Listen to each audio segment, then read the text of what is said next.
Study live easy learning. नमस्कार, study leave में आपका स्वागत है। आज हम क्लास 9 का फिजिक्स पढ़ने वाले हैं। उसमें गति चैप्टर पढ़ेंगे। तो गति में हमारा पहला टॉपिक होने वाला है विराम एवं गति, जिसे इंग्लिश में रेस्ट एंड मोशन कहते हैं। तो विराम क्या है? जब कोई पिंड अपने आसपास के वस्तुओं के सापेक्ष अपनी स्थिति अथवा स्थान में समय के साथ कोई परिवर्तन नहीं करता है तो वस्तु विराम की अवस्था में कहा जाता है, जैसे वृक्ष, भवन, जमीन पर पड़ा हुआ पत्थर इत्यादि।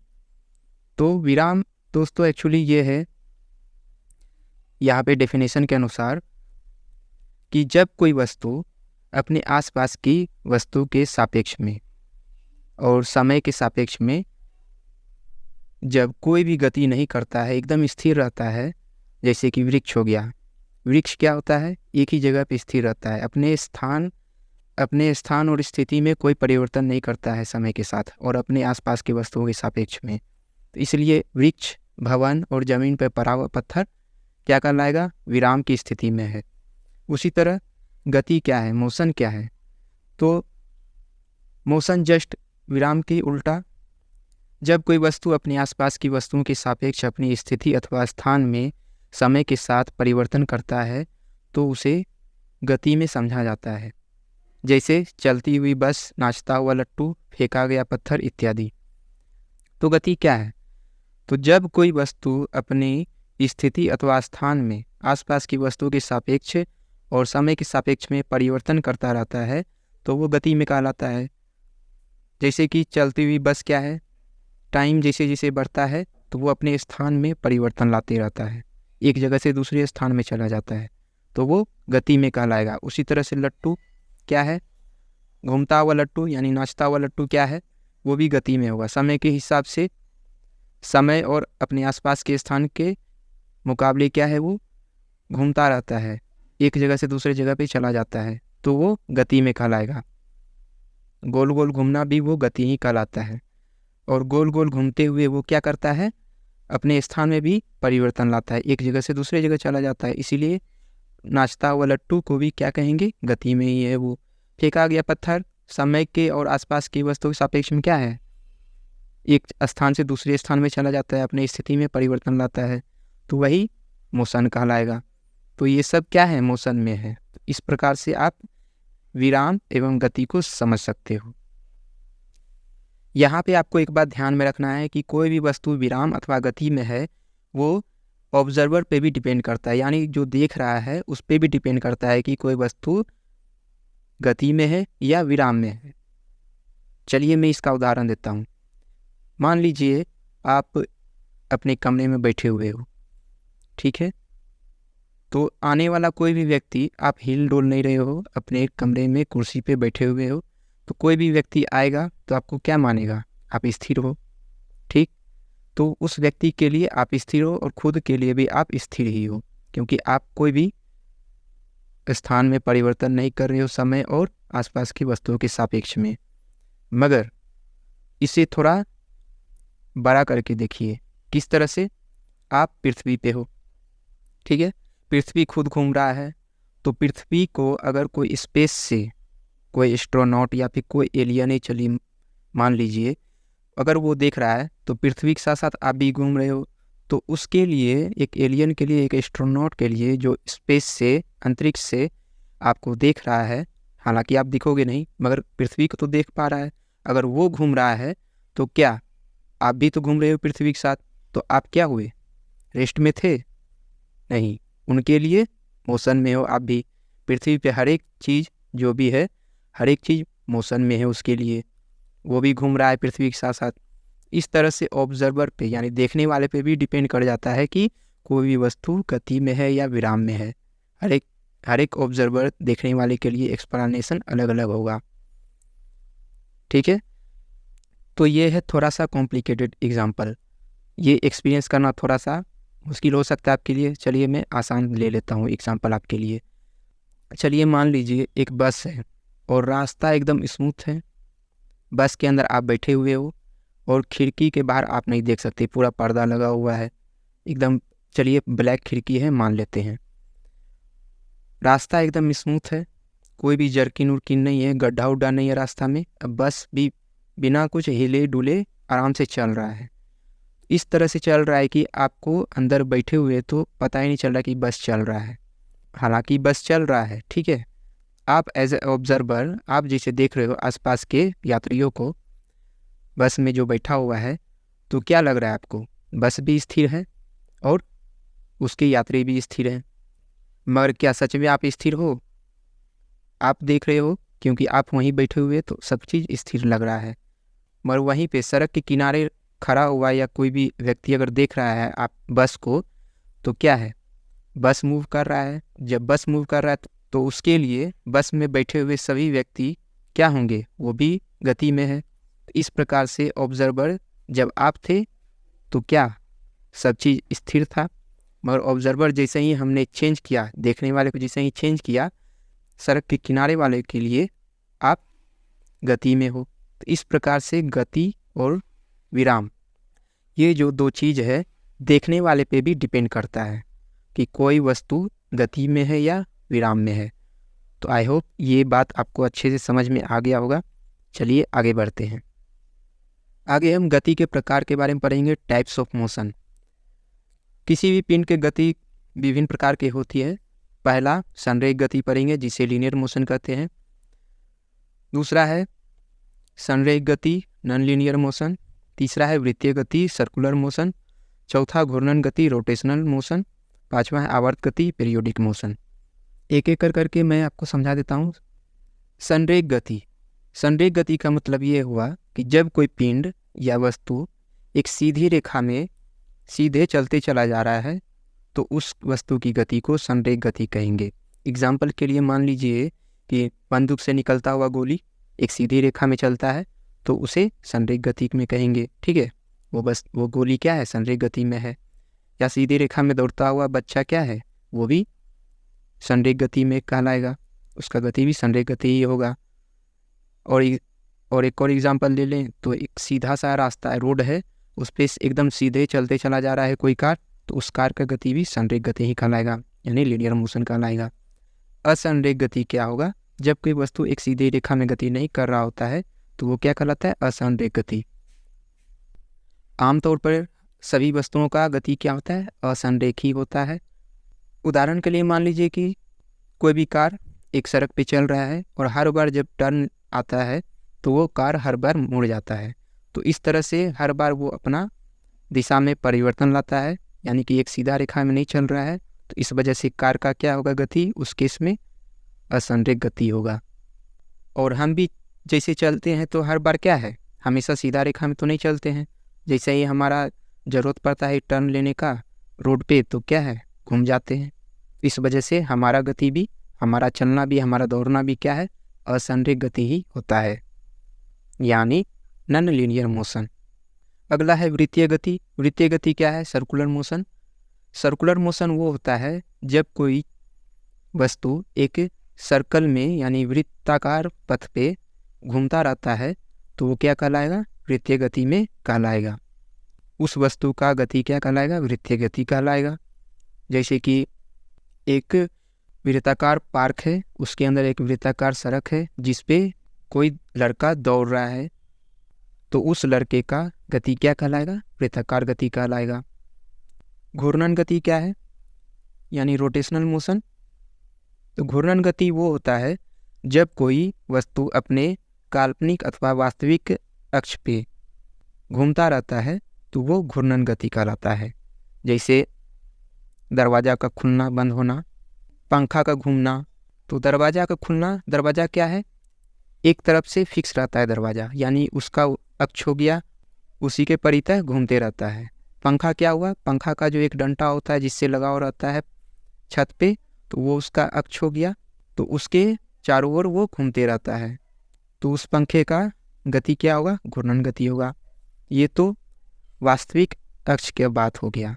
काल्पनिक अक्ष का क्या ले? सबसे बड़ा उदाहरण हमारा पृथ्वी खुद। हमारा पृथ्वी एक वास्तविक अक्ष पे घूमते रहता है गोल गोल, ठीक है। सूर्य का परिक्रमा तो करता है मगर घूर्णन भी करता है अपने ही अक्ष पे जो कि काल्पनिक है। तो हमारा पृथ्वी का अपने अक्ष पे घूमने का गति क्या कहलाएगा? घूर्णन गति कहलाएगा। अगला है आवर्त गति यानी पीरियोडिक मोशन। आवर्त गति क्या है? जब कोई वस्तु अपने गति के क्रम में बार बार पूर्व स्थिति का दोहराव करते रहता है तो उस वस्तु का गति आवर्त गति कहलाता है। इसका सबसे अच्छा एग्जाम्पल आपको पेंडुलम वाली घड़ी को देख के मिलेगा। जब आप पेंडुलम वाली घड़ी को देखते हो तो उसका जो पेंडुलम है बार बार अपने पूर्व स्थिति का दोहराव करते रहता है, तो उस पेंडुलम का गति क्या कहलाएगा? आवर्त गति कहलाएगा। एक और एग्जाम्पल ले लीजिए। एक पत्थर में धागा बांधकर उस पत्थर को एक सिरे पर ले जाइए ऊपर की ओर एकदम, और वहाँ से छोड़ दीजिए, तो पत्थर क्या करेगा? बार बार वो अपना उसी स्थिति में जाना चाहेगा जहाँ से आपने छोड़ा था। तो यहाँ पे पत्थर क्या कर रहा है? अपना पूर्व स्थिति का बार बार दोहराव करने की कोशिश कर रहा है अपने गति के क्रम में। तो इस वजह से पत्थर का गति क्या कहलाएगा? आवर्त गति कहलाएगा। तो ये था 5 गति का प्रकार। तो आगे चलते हैं। दूरी एवं विस्थापन के बारे में क्या कहता है, जिसे इंग्लिश में डिस्टेंस एंड डिस्प्लेसमेंट कहते हैं। दूरी यानी डिस्टेंस किसी पिंड द्वारा प्रारंभिक स्थिति से अंतिम स्थिति में पहुंचने में कुल तय लंबाई पिंड द्वारा तय दूरी कहलाती है। तो यहाँ पे दूरी क्या है? कोई भी पिंड या कोई भी वस्तु या फिर खुद हम लोग ही जब अपने प्रारंभिक स्थिति से अंतिम स्थिति यानी कि जहाँ से हमने चलना स्टार्ट किया और जहाँ हमें पहुँचना है, उनके बीच जितने भी लंबाई हमने तय किया है वो दूरी कहलाएगा। जैसे एग्जाम्पल के लिए मान लीजिए आप अपने घर से स्कूल की ओर जा रहे हो, तो पैदल जा रहे हो, ठीक है। तो जितना लंबाई आपने तय किया है अपने घर से लेके अपने स्कूल का, तो वो आपका दूरी कहलाएगा। तो यहाँ पे देखिए, ये है आपका होम और ये है आपका स्कूल। और होम से यानी अपने घर से आपका स्कूल का रास्ता कुछ इस प्रकार से होता हुआ जा रहा है, ठीक है। तो अपने घर से स्कूल का जितना भी आपने लंबाई तय किया है तो वो आपका क्या कहलाएगा? दूरी कहलाएगा। तो यहाँ पे देखिए, दूरी में दिशा निश्चित नहीं होता है, अतः दूरी एक अदिश राशि है। इसको समझने के लिए यहाँ पे देखिए, ज्योग्राफी में आपने पढ़ा होगा, ऊपर की ओर नॉर्थ होता है, नीचे साउथ लेते हैं, दाईं ओर ईस्ट लेते हैं और बाईं ओर वेस्ट लेते हैं, ठीक है। और अब इस चीज़ को बार बार यहाँ पे आप रख कर देखो, ठीक है। यहाँ पे रख के देखो, यहाँ पे रख के देखो, यहाँ पे रख के देखो, यहाँ पे रख के देखो, यहाँ पर भी रख के देखो, यहाँ पे देखो, हर बार क्या है? आपका दिशा बदल रहा है। यहाँ पे क्या है? अब जब घर पे थे वो भी देखो, घर पे थे तो आपने नॉर्थ डायरेक्शन में चलना स्टार्ट किया, फिर जब यहाँ आए तो आप देखिए नॉर्थ इधर और ईस्ट इधर, नॉर्थ ईस्ट में चलना स्टार्ट किया, फिर यहाँ पे फिर नॉर्थ चलना स्टार्ट किया, फिर यहाँ पे देखिए ईस्ट और साउथ है यहाँ पे, तो साउथ ईस्ट में आप चलना स्टार्ट किए। उसी तरह से यहाँ पे जब आए तो आप यहाँ पे, यहाँ साउथ है, यहाँ वेस्ट है, तो यानी साउथ वेस्ट में आप चले, फिर नॉर्थ ईस्ट से निकले। इस तरह से बार बार आपका दिशा में बदलाव आ रहा है, यानी दिशा फिक्स नहीं है, बार बार चेंज हो रहा है। इसीलिए दिशा निश्चित नहीं है, इसलिए इसे अदिश राशि कहते हैं। और अदिश राशि के बारे में हम आगे और पढ़ेंगे डिटेल में। चलिए अब पढ़ते हैं डिस्प्लेसमेंट के बारे में। डिस्प्लेसमेंट क्या है? आगे हमारा डिस्प्लेसमेंट यानी विस्थापन है। तो ये क्या है? किसी पिंड के प्रारंभिक स्थिति एवं अंतिम स्थिति के बीच की न्यूनतम लंबाई पिंड का विस्थापन कहलाता है, जो एक निश्चित दिशा में होता है। दिशा निश्चित होने के कारण विस्थापन को सदिश राशि कहते हैं। पहले डेफिनेशन देख लेते हैं। जब कोई पिंड का प्रारंभिक स्थिति अथवा अंतिम स्थिति, जैसे कि हमने एग्जाम्पल लिया अपने घर से लेके अपने स्कूल तक का, ठीक है, घर से लेके स्कूल तक जाना है हमें, तो इन दोनों जो पॉइंट है घर का और स्कूल का, इन दोनों के बीच का न्यूनतम लंबाई जो होगा, जो हमने चला, वही विस्थापन कहलाएगा। अब ये कैसे? चलिए देखते हैं। देखिए, ये हमारा घर था, ये हमारा स्कूल था। सीधे से एक लाइन खींच दीजिए इन दोनों पॉइंट के बीच, ठीक है। तो ये जो लाइन होगा ये एक न्यूनतम लंबाई होगा। यही न्यूनतम लंबाई हमारा क्या कहलाएगा? विस्थापन। एक एग्जाम्पल के लिए मान लीजिए आप अपना घर और स्कूल के बीच का जो रास्ता है एक सीधा लाइन उसके बीच में खींच दीजिए। चाहे कुछ भी आए, घर आए, कुछ भी बिल्डिंग आए, कुछ भी आए, सबको एकदम इग्नोर करते हुए क्या कीजिए, एक सीधा लाइन खींच दीजिए। और अब आपके पास एक ऐसा सुपर नेचुरल पावर आ चुका है, आप सबके आर पार जा सकते हो। तो जब आप उस रास्ते पे चलोगे तो वो जो रास्ता का लंबाई होगा वो आपका विस्थापन कहलाएगा। तो आप इस रास्ते से होके बहुत जल्दी पहुंच पाओगे अपने स्कूल घर से। ठीक है, ऐसा इसलिए क्योंकि ये जो रास्ता होगा सबसे न्यूनतम लंबाई वाला होगा, इसलिए आप बहुत जल्दी पहुंच पाओगे। ठीक है, आई होप आपको ये समझ में आ रहा होगा। एक और बात, यहाँ पे दिशा निश्चित का बात कहा गया था। तो यहाँ पे अगर आप रखोगे इस तरह से, ठीक है, इस तरह से अगर आप रखोगे तो यहाँ पे क्या है, इधर नॉर्थ है, इधर साउथ है, इधर ईस्ट है, इधर वेस्ट है। तो आप कहाँ चल रहे हो? यहाँ नॉर्थ ईस्ट में चल रहे हो। यहाँ भी रख दीजिए, यहाँ भी आप नॉर्थ ईस्ट में चल रहे थे, और यहाँ भी रख दीजिए, यहाँ भी आप नॉर्थ ईस्ट में चल रहे हो। हर बार आपका दिशा फिक्स है, यानी आप एक ही डायरेक्शन में चल रहे हो, एक ही दिशा में चल रहे हो। तो वो दिशा क्या है? नॉर्थ ईस्ट है। तो यहाँ पे दिशा फिक्स है। तो यहाँ क्या कर रहा है? विस्थापन एक निश्चित दिशा में होता है, वो सही है, आपने देख लिया। तो दिशा निश्चित होने के कारण विस्थापन को सदिश राशि कहते हैं। और इस सदिश राशि के बारे में हम आगे और अच्छे से पढ़ेंगे। तो ये एक फिगर है, ये है ए से लेके बी पॉइंट तक जाना है। दूरी आपका इस तरह से होता है, कोई भी लंबाई जो आपने तय किया है वो आपका दूरी होता है। आप कनेक्ट कर पा रहे होगे घर से लेके स्कूल वाला एग्जाम्पल से। और विस्थापन आपका न्यूनतम लंबाई होता है। तो ये था दूरी एवं विस्थापन। आगे हम अंतर के बारे में पढ़ेंगे।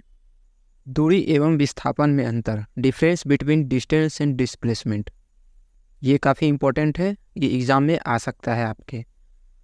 तो दूरी में पहला क्या है? पिंड द्वारा तय कुल लंबाई दूरी है। तो जैसा कि हमने पहली पढ़ा, कुल लंबाई जो होता है पिंड द्वारा तय वही दूरी होता है। विस्थापन क्या है? पिंड के प्रारंभिक एवं अंतिम स्थिति के बीच की न्यूनतम लंबाई विस्थापन है। पिंड द्वारा जो प्रारंभिक स्थिति से अंतिम स्थिति के बीच जो तय लंबाई होता है सबसे कम वाला, वही विस्थापन कहलाता है। दूरी एक अदिश राशि है क्योंकि इसमें दिशा निश्चित नहीं होता है। यह एक सदिश राशि है। विस्थापन एक सदिश राशि है क्योंकि इसमें दिशा हमेशा निश्चित होता है। तीसरा है, यह धनात्मक हो सकता है, शून्य एवं ऋणात्मक नहीं हो सकता है। शून्य एवं ऋणात्मक क्यों नहीं हो सकता है? क्योंकि थोड़ा सा भी अगर कोई पिंड चला तो उसका दूरी पॉजिटिव में ही आएगा, यानी धनात्मक में ही आएगा। शून्य तो हो ही नहीं सकता है क्योंकि उसने थोड़ा सा भी चला है। थोड़ा सा भी कैलकुलेट होगा, 0.001 भी कैलकुलेट होगा तो होगा। तो वहाँ पे जीरो होने का कोई बात ही नहीं होता है अगर कोई पिंड चला है, और ऋणात्मक होने का भी कोई सवाल ही नहीं पैदा होता है। तो दूरी हमेशा धनात्मक होता है। विस्थापन में यह धनात्मक, ऋणात्मक एवं शून्य भी हो सकता है। कैसे? आगे हम देखेंगे। चौथा है, दूरी विस्थापन के बराबर हो सकता है सरल रेखीय पथ पर।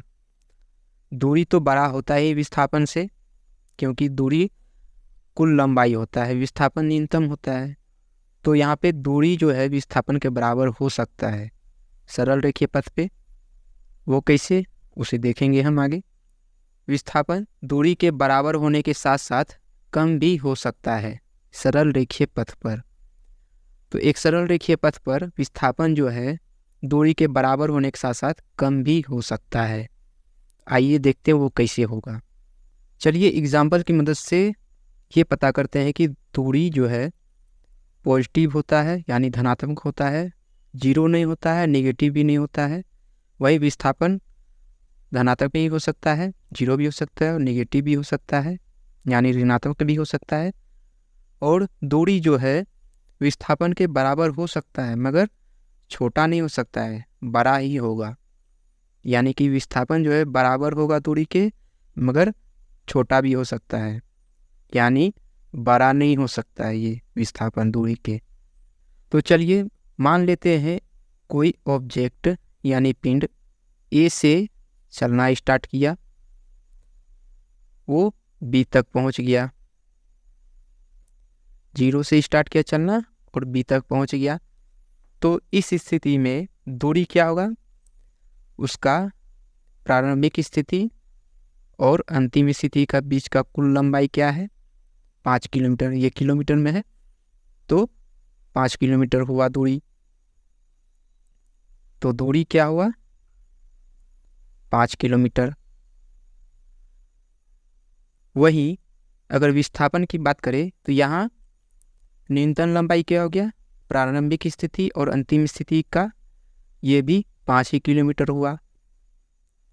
तो विस्थापन भी 5 ही किलोमीटर हुआ। तो देख सकते हो आप दूरी विस्थापन बराबर है, तो ये प्रूफ हो गया। और दूरी पॉजिटिव होता है, विस्थापन भी पॉजिटिव होता है, ये भी प्रूफ हो गया। अब दूरी बड़ा होता है विस्थापन छोटा होता है, उसका देखते हैं। बी से कोई वस्तु चलकर मान लीजिए सी बिंदु पर आ गया, ठीक, वही वस्तु सी बिंदु पे आ गया।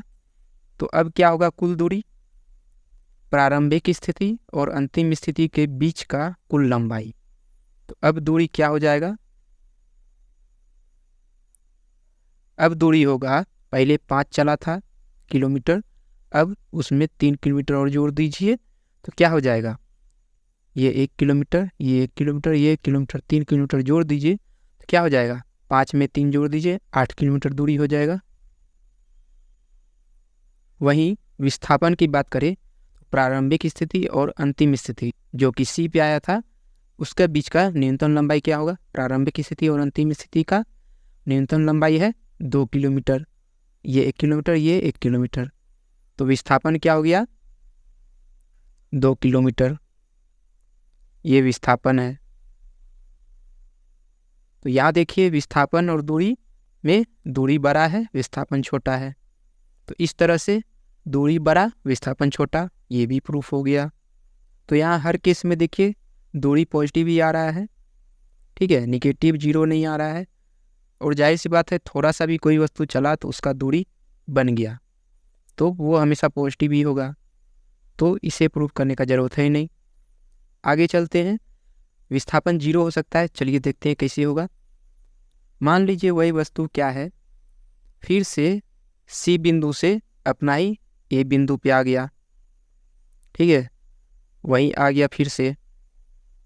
तो अब क्या होगा, कुल दूरी अब ये होगा, पहले 5 किलोमीटर चला फिर वहीं आ गया तो इधर से भी 5 किलोमीटर ही चला, तो कुल दूरी क्या हो गया, दूरी हो गया 10 किलोमीटर, ठीक है, दूरी यहाँ 10 किलोमीटर हो गया। दूरी 10 किलोमीटर क्यों हो गया, प्रारंभिक स्थिति ये था और अंतिम स्थिति भी यही है, का कुल लंबाई, पहले यहाँ चला 5 किलोमीटर बी तक, फिर आया ए पे ही, तो वापस आने में भी उसको 5 ही किलोमीटर का लंबाई तय करना पड़ा, तो 5 5 10 हो गया, तो दूरी 10 किलोमीटर हो गया। वहीं पे अगर बात किया जाए विस्थापन का, तो प्रारंभिक स्थिति और अंतिम स्थिति, प्रारंभिक स्थिति भी यही था और अंतिम स्थिति भी यही है, उसके बीच का न्यूनतम लंबाई। तो न्यूनतम लंबाई क्या होगा, यहीं से स्टार्ट किया यहीं आ गया, तो न्यूनतम लंबाई क्या है, कुछ नहीं, 0 ही हुआ, ठीक है, काहे कि इसके बीच का न्यूनतम लंबाई तो 0 ही होगा। तो इसीलिए विस्थापन क्या है, 0 हो गया। विस्थापन 0, दूरी क्या है 10 किलोमीटर। इस तरह से देखिए विस्थापन 0 भी हो सकता है, ये प्रूफ हो गया। और यहाँ भी देखिए दूरी पॉजिटिव भी आ रहा है। आई होप आप समझ पा रहे होगे इस बात को। तो चलिए दूरी और विस्थापन से रिलेटेड कुछ क्वेश्चंस कर लेते हैं, numericals. Question number 1। Question number 1 ये है कि एक बच्चा ए से चलना स्टार्ट करता है, 2 मीटर तक वो चलता है और 90 डिग्री के कोण पे वो मुड़कर फिर वो 3 मीटर तक चलता है। ठीक है, 90 डिग्री का कोण बना लेता है, ए से चलना स्टार्ट करता है, 2 मीटर तक चलता है, बी पर पहुंचता है और यहाँ से 90 डिग्री का कोण बनाकर वो 3 मीटर तक आगे की ओर चलता है और सी पर पहुंच जाता है। एक और बार सुन लीजिए क्वेश्चन। एक बच्चा है, ए से चलना स्टार्ट करता है, 2 मीटर तक साउथ की ओर चलता है, बी पर पहुंचता है और फिर 90 डिग्री का कोण बनाकर यानी वो बाएं मुड़कर सीधे चलता है 3 मीटर तक ईस्ट की ओर, यानी कि पूर्व की ओर चलता है और सी पर पहुंचता है, 3 मीटर तक चलता है। ठीक है, तो अब बताना है आपको कुल दूरी और विस्थापन। यहाँ पे कुल दूरी क्या होगा, प्रारंभिक स्थिति ए था और अंतिम स्थिति सी है, इसके बीच का कुल लंबाई क्या होगा, 2 मीटर और 3 मीटर। तो दूरी क्या हो जाएगा,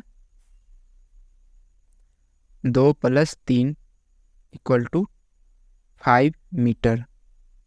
और अब देखिए यहाँ पे विस्थापन क्या होगा, तो यहाँ पे ध्यान से देखिए, ये सीधा रास्ता भी चल रहा था। ठीक है, तो एकदम लेफ्ट मुड़ के वो चला, यहाँ 90 डिग्री का कोण बना रहा है, तो न्यूनतम दूरी क्या हो जाएगा इसका, ए से सी। ठीक है, ए से सी जोड़ देंगे, उसका न्यूनतम दूरी हो जाएगा। तो ये समकोण त्रिभुज बन गया, देख सकते हो आप। तो यहाँ पे पाइथागोरस प्रमेय लग जाएगा।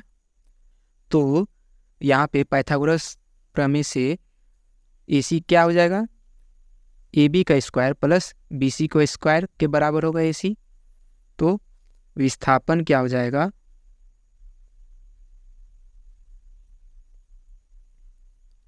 पाइथागोरस प्रमेय से विस्थापन क्या है, ए सी का स्क्वायर बराबर क्या हो जाएगा, ए बी का स्क्वायर प्लस बी सी का स्क्वायर। तो इस तरह से ए सी क्या हो जाएगा, रूट अंडर स्क्वायर को उधर ले गए तो रूट बन जाएगा। ए बी का स्क्वायर क्या हो जाएगा, ए बी था 2 मीटर तो 2 का स्क्वायर। उसी तरह से बी सी 3 है तो 3 का स्क्वायर। अब रूट के अंदर 2 दूना 4, 3 तिया 9, क्या हो गया अब, 9 × 4 = 13, रूट अंडर 13। तो रूट अंडर 13 जो है ये इसका मीटर विस्थापन होगा। ठीक है, दूरी विस्थापन ये निकल गया। अब आगे चलते हैं, एक और क्वेश्चन देख लेते हैं। Question number 2। क्वेश्चन नंबर 2 में क्या कह रहा है, एक कोई ऑब्जेक्ट है यानी कि कोई पिंड है जो कि अर्धवृत्ताकार पथ पे चल रहा है। ये अर्धवृत्ताकार पथ है, उस पे चल रहा है, ए से चलना स्टार्ट किया, बी पर पहुंच गया। अब कह रहा है इसका जो व्यास है, ठीक है, व्यास यानी डी जो है वो दिया हुआ है 4 मीटर। अब दूरी और विस्थापन बताना है। तो दूरी क्या होगा, प्रारंभिक स्थिति और अंतिम स्थिति के बीच का कुल लंबाई। तो पथ तो ये था अर्धवृत्ताकार, ठीक है, तो यही उसका दूरी होगा। तो ये जो पथ चला अर्धवृत्ताकार पथ, तो इसका जो परिमाप होगा वही होगा उस वस्तु का दूरी। अर्धवृत्ताकार पथ का परिमाप क्या हो जाएगा, यानी अर्धवृत्त का परिमाप क्या होता है, वृत्त का परिमाप या परिधि क्या होता है, 2 पाई आर। भाई अर्धवृत्तकार का हो जाएगा, अर्धवृत्त का परिमाप क्या हो जाएगा, हाफ 2 पाई आर। 2 कट गया, क्या आ गया, पाई आर। तो अर्धवृत्त का परिमाप उसका दूरी होगा, तो यही दूरी है। ठीक, अब देखिए दूरी क्या हो जाएगा, इस तरह से पाई आर, पाई है 22/7, आर क्या है, आर जो होता है d/2 होता है, तो d दिया हुआ है 4, 4/2 2 मीटर। तो यहाँ पे आर क्या है, 2 मीटर। इस तरह से 44/7 मीटर, ये हो गया दूरी। ठीक है, विस्थापन क्या होगा, न्यूनतम लंबाई होता है प्रारंभिक और अंतिम स्थिति का, प्रारंभिक ए, अंतिम स्थिति बी। न्यूनतम लंबाई क्या है, उसका डी होगा, यानी कि उसका व्यास होगा। तो विस्थापन क्या हो जाएगा, विस्थापन बराबर व्यास बराबर 4 मीटर, ये answer. Question number 3, question number 3 में ये कह रहा है कि कोई वस्तु ए से चलना स्टार्ट किया, साउथ यानी दक्षिण की ओर चला 4 मीटर एकदम सीधा, ए से चलना स्टार्ट किया, दक्षिण की ओर 4 मीटर सीधा रास्ता पे चला, फिर वो बाएं की ओर मुड़ गया,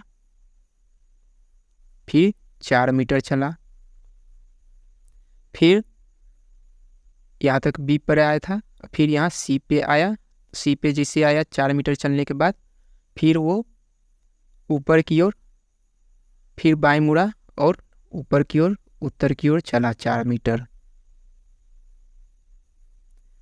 डी पे पहुंचा, और फिर जैसे ही डी पे पहुंचा फिर वो डी से बाएं मुड़ा, और जैसे ही बाएं मुड़ा और वो फिर 4 किलोमीटर चल गया, 4 मीटर चला। ठीक है, तो 4 मीटर चला, ए पे पहुंच गया। फिर अब दूरी और विस्थापन बताना है। यहाँ पे दूरी क्या होगा, क्योंकि देखिए यहाँ पे 4 मीटर 4 मीटर 4 मीटर 4 मीटर एक वर्ग बन गया, तो दूरी क्या हो जाएगा, कुल तय लंबाई प्रारंभिक स्थिति और अंतिम स्थिति के बीच का, प्रारंभिक स्थिति ए था, चलते चलते चलते चलते आ गया ए पे ही, प्रारंभिक स्थिति और अंतिम स्थिति में आने में कुल लंबाई क्या लगा, 4 4 4 4 16 मीटर हो गया। तो एक वर्ग था, तो इसीलिए 4 गुना भुजा, ऐसे भी आप लिख सकते हो 16, 4 गुना भुजा यानी 4 गुना भुजा है 4 मीटर। ठीक है, तो क्या हो गया, 16 मीटर इसका दूरी हो गया। ठीक है, और विस्थापन क्या होगा,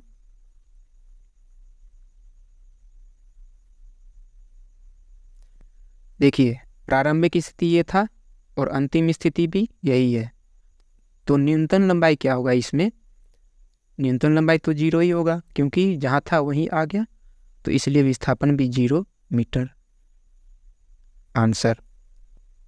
तो ये था न्यूमेरिकल्स, कुछ क्वेश्चंस दूरी और विस्थापन पे। आशा करता हूँ आपको समझ में आया होगा। तो चलिए आगे बढ़ते हैं। परिमाण यानी मैग्नीट्यूड इंग्लिश में इसे कहते हैं, वो क्या है, किसी भी भौतिक राशि का संख्यात्मक मान उस भौतिक राशि का परिमाण कहलाता है। जैसे 40 मीटर, 2 घंटा, 1 kg या 2 लीटर। तो इन सब में जो संख्या होता है यानी जो डिजिट होता है, यहाँ देखिए 40 है, 40 मीटर में, 12 घंटा में 12 है, तो ये सब क्या है, डिजिट वाला जो चीज़ है वो परिमाण कहलाता है। और यहाँ भौतिक राशि जो है वो मीटर हुआ, घंटा हुआ, लीटर हुआ और आपका किलोग्राम हुआ। दोस्तों आज के लेक्चर में बस इतना ही रखते हैं। अगले लेक्चर में हम लोग अदिश राशि एवं सदिश राशि से स्टार्ट करेंगे। तो दोस्तों मिलते हैं अगले लेक्चर में।